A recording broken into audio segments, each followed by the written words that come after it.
My name is Elena Rivera, and I'm 31 years old. I never imagined that grief could come wrapped in silence, betrayal, and a forged signature. On the day we buried my mother, while my relatives exchanged hugs and condolences outside the church, I sat inside my car, staring at an email from her estate attorney. Elena, your name is no longer on the will it read. It was updated 2 months ago. Your father and brother are now sole beneficiaries. At first, I thought it was a mistake, a clerical error, some kind of legal misfile. I had been there every single day of her illness. I'd left my six-figure job in New York to return to Vermont and take care of her. I'd held her hand through chemo read to her at night, slept in a chair beside her hospital bed when the pain was unbearable. My father had checked out emotionally years ago. My brother Marcus hadn't visited more than once a month, and yet here I was completely erased. At the wake, my father approached me like nothing had happened. "You did good, kid," he muttered, patting my shoulder. "Now go live your life." My brother smirked from across the room, already joking with his girlfriend about Mom's house being perfect for Airbnb. I couldn't breathe. I excused myself, walked down to the lake behind the funeral home, and stared at the reflection of winter clouds moving across the water. What kind of family does this? What kind of father removes his only daughter from her dying mother's will without even telling her? My hands were shaking, not from cold, but from clarity. They had planned this. They'd waited until Mom was too weak to argue. They'd pushed a pen into her hand and told her it was just a routine update. That night, after everyone had gone home, I walked into my childhood bedroom. Nothing had changed. Same posters, same lamps, same books on the shelf. I opened the closet and found a small box labeled Elena's Things. Inside, wrapped in an old scarf, was a worn leather notebook. My mother's handwriting danced across the first page. "If something happens to me, don't let them take what's yours." That's when I knew. My name hadn't just been removed by accident. It had been stolen. And they thought I wouldn't fight back. They thought I'd return to New York quietly cut off, heartbroken, maybe grateful they didn't leave me with funeral bills. But they underestimated me. They always had. The daughter who never argued, the caregiver who never complained, the woman who once managed million-dollar accounts now suddenly seen as dispensable. The next morning, I made 3 calls, one to a lawyer I trusted, one to a forensic accountant, and one to a former client who owed me a favor. I wasn't just going to get justice. I was going to take everything they tried to steal plus interest. They wanted to erase me from the family legacy. Instead, I would make sure my mother's true wishes would be honored publicly and permanently, and they had no idea what I still had access to. And until last year, I lived in Manhattan, working as a financial advisor for a boutique investment firm that handled portfolios for retired CEOs and tech entrepreneurs. My days were filled with spreadsheets, strategy calls, and after-hours cocktails in midtown lounges. I wasn't rich, but I was comfortable, self-sufficient, and proud of what I'd built. When my mom was diagnosed with late-stage breast cancer, I didn't hesitate. I packed my life into boxes, terminated my lease, and came back to Vermont, to the small town I swore I'd never return to. My mother, Marjorie Rivera, was everything to me. She'd been a librarian, quiet but sharp-witted, with a deep love for old jazz records and crossword puzzles. Even as the disease took her body, it never touched her mind. I took care of her full-time while trying to freelance for clients remotely. I managed her medications, cleaned the house, cooked her favorite meals, and played Billie Holiday during her chemo sessions. She used to smile and say, "You're the daughter every woman dreams of having." Meanwhile, my father, Richard Rivera, lived in the same house, but operated like a ghost. A retired cop who spent most of his time watching television, occasionally barking orders, and rarely engaging with my mom's care. He'd always been cold, a man who believed emotions were weaknesses and daughters were obligations. His favorite line growing up was, "You're smart, but you're not built for real-world toughness like your brother." That brother Marcus had flunked out of college twice, tried opening a mechanic shop with money borrowed from dad, and failed spectacularly. He'd bounced from job to job, yet somehow always landed on his feet, usually thanks to favors called in by our father's old colleagues. The favoritism wasn't subtle. At every family gathering, Dad would brag about Marcus the man, while I got comments like, "You're too serious, Elena," or "Why don't you smile more?" When I returned home to care for Mom, Marcus visited twice during her entire first year of treatment. Once to drop off some paperwork and another time to borrow money. He stayed for dinner, made jokes about the smell of hospital soap, then left before dessert. I said nothing. I thought it wasn't worth the fight. I thought being the bigger person mattered. Our house was an old colonial passed down from my grandmother. My parents never moved. They raised us there, celebrated holidays there, hosted birthdays and barbecues in the backyard. I knew every inch of it, from the loose floorboard in the pantry to the creaky second stair that always gave you away during midnight snack runs. That familiarity became my world again. My days revolved around my mom's care, and in quiet moments we talked. She told me about her regrets staying too long in a loveless marriage, letting my father make all the big decisions, not standing up for herself more when it mattered. "Don't be like me, Elena," she'd whisper, gripping my hand. "Promise me."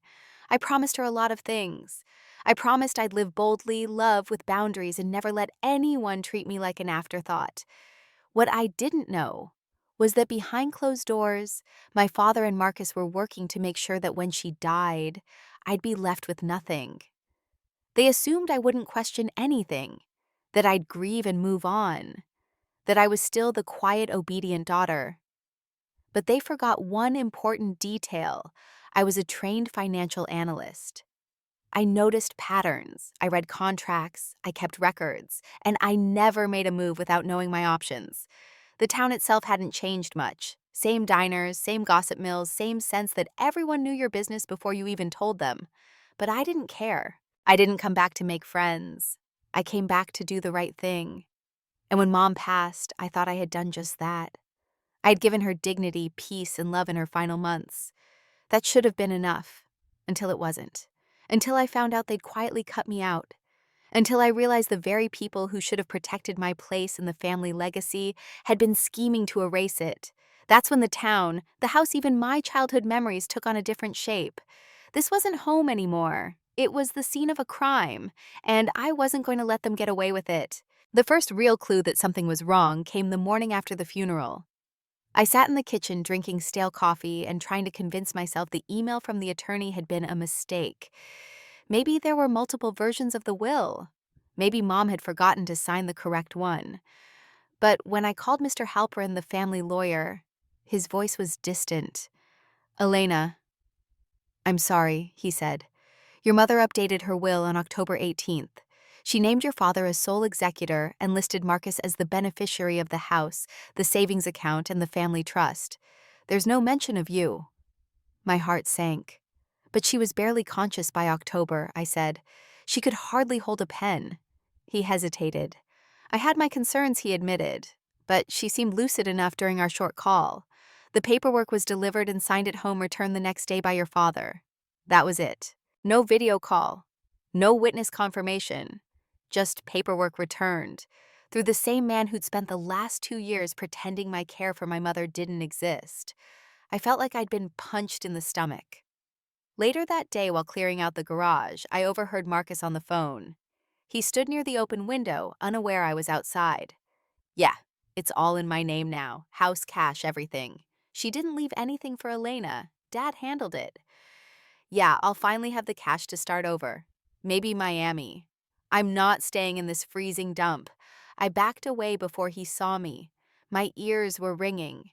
Every part of my body went cold. It wasn't just neglect. It wasn't an oversight. This was theft, coordinated and planned. When I confronted my father later that evening, he didn't flinch. "You've got your own life," he said. "You live in New York. You're independent. Marcus needs more help. That's how families work." "No," I said, barely holding in my anger. "That's how manipulation works." He looked at me like I was speaking a foreign language. "Don't make this harder than it needs to be," he said. "You weren't even here until your mother got sick. You want to make it about you now?" "I left my career for her," I said, voice shaking. "I gave up everything. You barely helped. And now you're rewarding Marcus for doing nothing." He stood up and got in my face. "Marcus is my son. You're just a girl who thinks she's smarter than everyone else because she worked in a fancy office. You think that means you get to inherit everything? It means I earned more in 5 years than Marcus will in his lifetime," I snapped. "And I didn't abandon her when she needed us." His expression changed. Not guilt, disdain.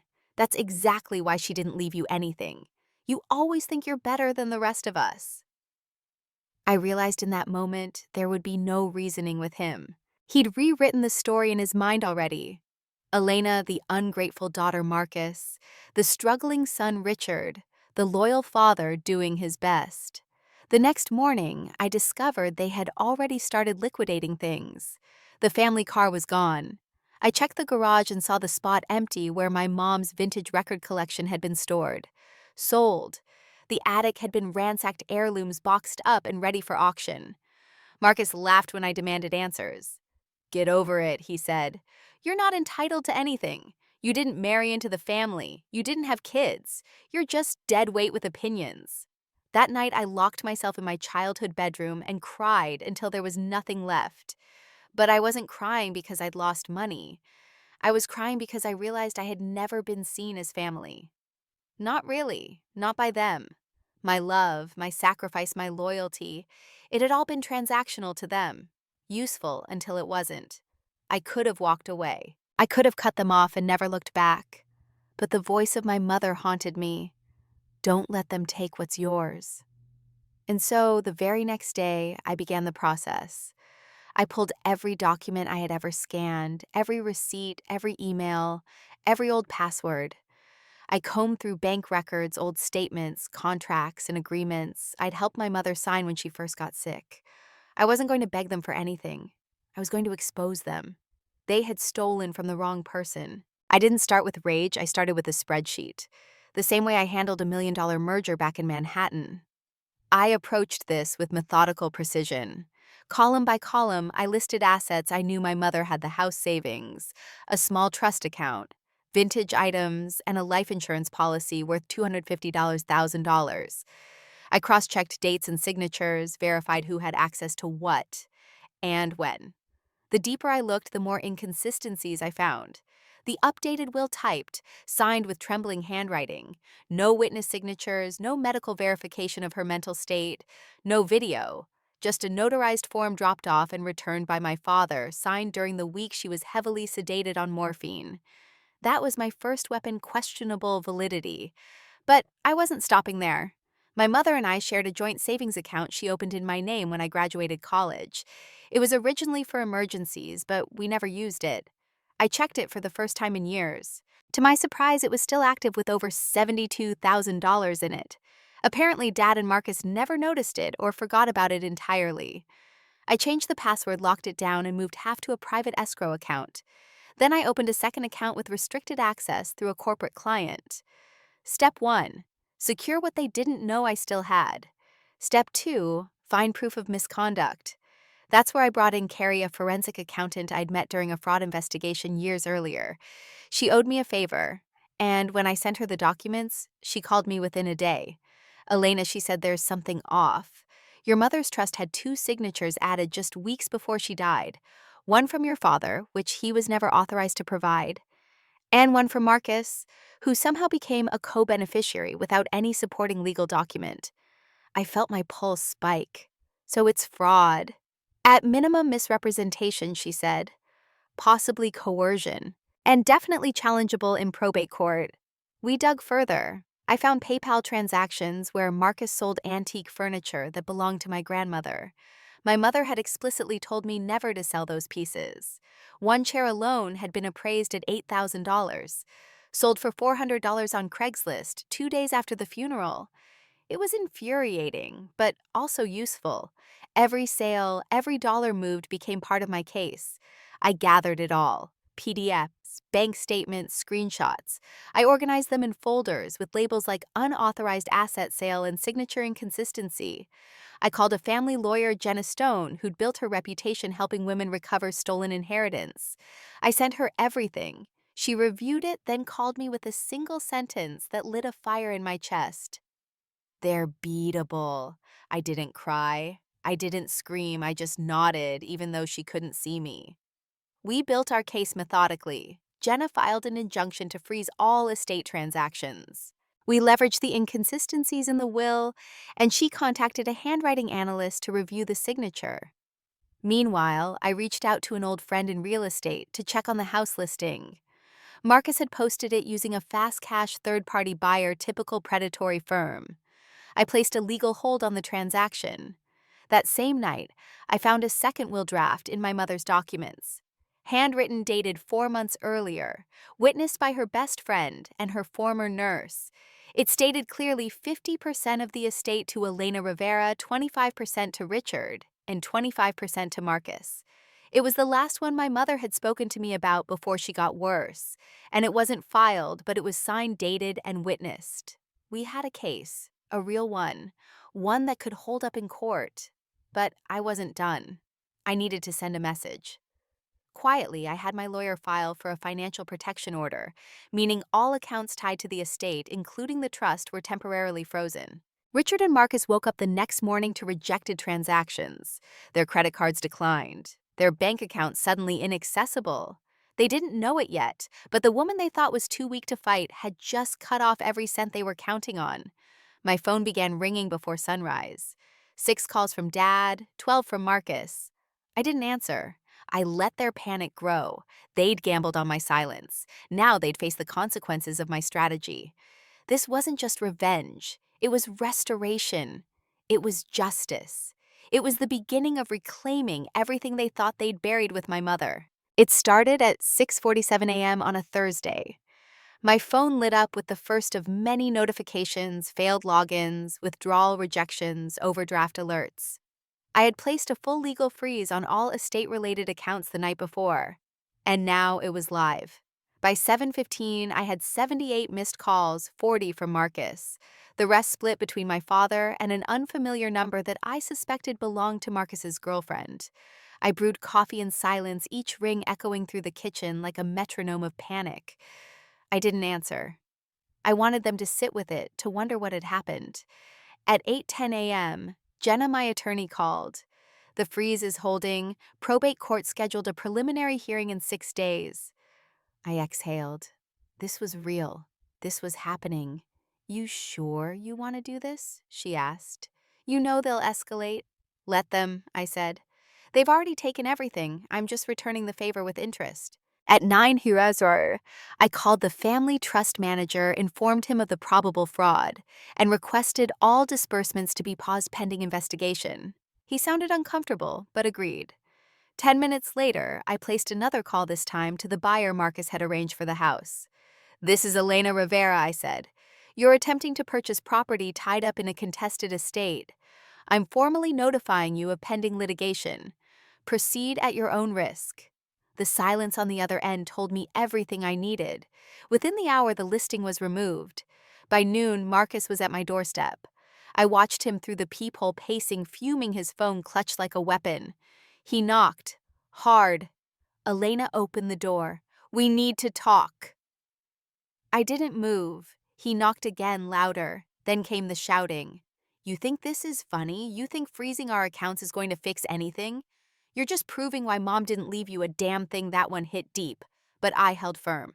He kept yelling. We're broke now. You know that Dad can't access his pension. My card got declined at the gas station. What the hell are you doing? I finally opened the door, just a crack. I'm securing what's mine, I said. What was stolen from me? You're insane, he said, stepping forward. I stepped back, cool and calm. Try anything stupid and I'll have you arrested for harassment. Court hearings in 6 days. You'll get to say your piece. This is war now, he muttered, turning and storming off. I closed the door and locked it, my hands steady. This wasn't just personal anymore. This was legal, strategic, controlled, and I had the upper hand. Later that evening, I went to Mom's grave. I stood in the cold twilight, her headstone simple and elegant, just as she wanted. I placed a small bouquet of daffodils, the kind she loved in spring, and whispered, I'm doing it, Mom. I'm not letting them win. The wind rustled the dry leaves around me like a quiet affirmation. I left feeling more grounded than I had in months. That night, I opened the folder of court documents Jenna had prepared. Testimony from Mom's nurse confirming her mental state in the final weeks. The older will, bank statements showing questionable withdrawals, screenshots of Marcus's Craigslist sales, text messages between him and my father, one saying she'll never find out. She's too busy playing nurse. I highlighted that one. It would be Exhibit A. This wasn't revenge, it was justice through proper channels. The kind that couldn't be argued away with manipulation or gaslighting. The kind they never saw coming because they never thought I had it in me. They had counted on my silence. Now they'd have to survive my voice. 3 days before the court hearing, Jenna and I sat in her office overlooking the snow-dusted rooftops of downtown Montpelier. She slid a thick file across the table. "These are the supplemental documents I want to enter as evidence," she said. I flipped through them, screenshots of financial activity, notarized statements from two of my mother's caretakers, and most damning of all, the handwriting analysis report. "The signature on the revised will doesn't match your mother's documented writing style," Jenna said. "Based on slope pressure and stroke sequence, our expert believes it was either guided under duress or forged entirely." I felt the weight of every sleepless night lighten just a little. "That's our foundation," Jenna continued. "But the kicker is this." She pulled out a printed email. It was from Marcus, dated 2 weeks before Mom died, sent to a local estate broker. Subject line: "Quick house valuation, urgent." In the body of the message he wrote, "Need this pushed through fast. Dad and I are handling the transition before Elena gets any ideas. She's emotional right now, won't question anything." My jaw clenched. He wrote that directly. And we've already subpoenaed the broker for testimony. My stomach turned not with fear, but with focus. We were going to court not just with suspicion, but with a full timeline of manipulation. The next day, I made a quiet visit to Mrs. Beck, my mother's best friend, and one of the witnesses to the handwritten will. She welcomed me in with tea and cookies like she always did when I was a teenager. "Your mother trusted you," she said, her voice frail but clear. "She knew the men in this family would turn on you once she was gone. That's why she made me sign that version. She said if anything happened too fast after her death, to tell the truth." She signed an affidavit that day reaffirming the date, the context, and my mother's clarity. I left her house feeling something I hadn't felt since the funeral grounded. But the biggest twist came the night before the hearing. I received an envelope slipped under my door. No return address. Inside were printed pages, copies of text messages between Marcus and a third party. The number wasn't saved, but the texts were clear conversations about how to forge a signature, how to use morphine confusion to push paperwork and a message reading. If Elena finds the original will, we're screwed. My hands trembled not from fear, but from the confirmation that I wasn't paranoid. I scanned the printouts and sent them to Jenna. She called immediately. "This is a smoking gun," she said. "But it also raises the question, who gave it to you?" "Someone with a conscience," I said. "Or someone who wants to jump ship before it sinks." I didn't care which. All I cared about was that by 9:00 a.m. tomorrow, this entire scheme would be laid bare in court. They had planned this with the confidence of people who thought they couldn't be touched. But they forgot that I knew how systems worked, how to follow money, how to dissect intentions. They underestimated the daughter they tried to erase. I hadn't just protected myself. I had built a legal trap with walls of documentation, and now there was no escape. As I reviewed my statement one last time that night, I felt calm, not angry, not broken, just ready. Tomorrow wasn't just a hearing, it was a reckoning. A public, legal, indisputable reckoning for everything they'd stolen, and everything they'd assumed I was too weak to reclaim. The courtroom was smaller than I expected. Pale walls, wooden benches, a single American flag behind the judge's chair. Nothing about it screamed drama, yet everything that mattered in my life was about to be decided in that quiet, orderly space. Marcus and my father sat together at the defendant's table, both in suits they hadn't worn since my mother's funeral. Their eyes avoided mine. I didn't need their apologies. I needed the truth to be acknowledged on record under oath. Jenna spoke first. She laid out the timeline of events introduced evidence and called our first witnesses my mother's nurse, who testified that my mom was incoherent in her final weeks, unable to even hold a pen without assistance. Then Mrs. Beck, who recounted in detail the day my mother wrote the handwritten will, describing her clarity, her voice, her conviction that the estate should be divided fairly. When Jenna submitted the handwriting analysis, the judge leaned forward, studying the printed comparison. He asked one question. Is it your professional opinion that the signature on the typed will was not authored independently by Marjorie Rivera? Yes, Your Honor, the analyst said. It appears inconsistent with her prior known samples and lacks pressure variation indicative of voluntary motion. Then came the texts, those cold, arrogant exchanges where Marcus had casually discussed how to trick me, how to preempt any claims, how to rewrite the will under the cover of grief. Jenna submitted them without fanfare. These messages were left anonymously in my client's possession, she said. But the contents match bank activity, witness testimony, and real estate correspondence already in the case file. When it was their turn, Marcus tried to pivot. He claimed the texts were jokes, that I had always been dramatic, and that Mom changed her mind at the last minute. My father claimed ignorance. I just did what the lawyer told us to do, he said. I didn't read anything closely. The judge didn't seem moved. He asked about the timing, the lack of witnesses, and the absence of any video or audio records supporting the updated will. Then after nearly 3 hours, the judge called for a recess. When we returned, he delivered his ruling. The court finds the October will to be void due to undue influence and lack of mental capacity by the decedent at the time of signing. The court recognizes the handwritten will dated June as the valid last testament of Marjorie Rivera, based on witness credibility and document integrity. I didn't breathe.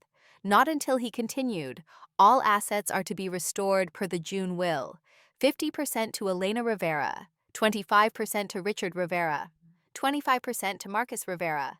Additionally, the court refers the matter of potential fraud and estate tampering to the county prosecutor for further investigation.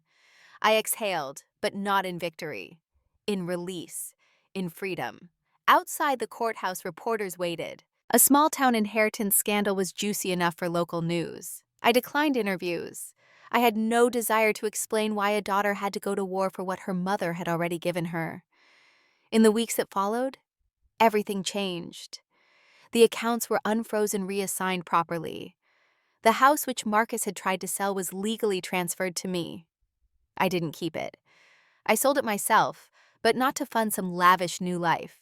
I used part of the money to establish the Marjorie Rivera Foundation, a small nonprofit that offers legal aid to women fighting for their financial rights against family manipulation. The rest I invested carefully. My New York clients began calling again. Some had heard the story, respected the way I handled it, and wanted me back on their teams. I accepted 2 contracts, but on my terms, remote work, flexible hours, full autonomy. I didn't need a Skyline office anymore. I just needed my power back. Marcus left town shortly after the hearing. Rumor had it he tried to start a business in another state, but with an open investigation hanging over his head, nothing stuck. My father remained in Vermont, mostly silent. I heard through neighbors that he was bitter, angry, still convinced I had stolen what he thought was his to control. I never spoke to him again. Some bridges weren't meant to be rebuilt. My mother's name is now etched on a scholarship given annually to a young woman studying finance. Her picture sits on my desk, smiling beside a coffee cup I still can't bring myself to wash. She gave me everything I needed, not just inheritance, but strength and a quiet reminder: trust yourself even when others don't, especially when others don't. And for the first time in a long time, I felt something more powerful than justice. I felt peace. People say justice is cold, but they're wrong. True justice burns, not with revenge, but with clarity, with the fire of knowing you stood up for yourself when every voice around you tried to drown you in guilt and silence. In the weeks after the court ruling, I adjusted to a new rhythm. No longer tied to hospital alarms or legal filings, I reclaimed my mornings. I started running again, slow laps through the park, breathing in winter air that no longer felt heavy. I read books that had gathered dust on my shelves. I reconnected with old friends over long video calls, none of them asking what had happened until I was ready to share.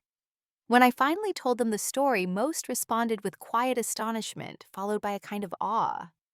"You did all of that? Alone?" one friend asked.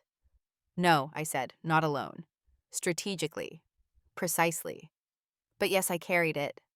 And I ended it. The truth is, being betrayed by your family cuts differently. It doesn't leave bruises you can photograph or scars you can name. It leaves questions that linger in the back of your mind at night. Was I not enough?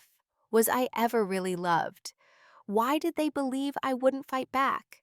But eventually, those questions stop being wounds. They become data, evidence, proof that you're not the problem.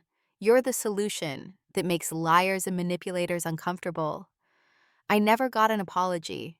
Not from my father, not from Marcus, not even a hint of remorse. But I no longer needed one. I had learned the hardest truth of all. Apologies are only valuable when they come from people who see your humanity.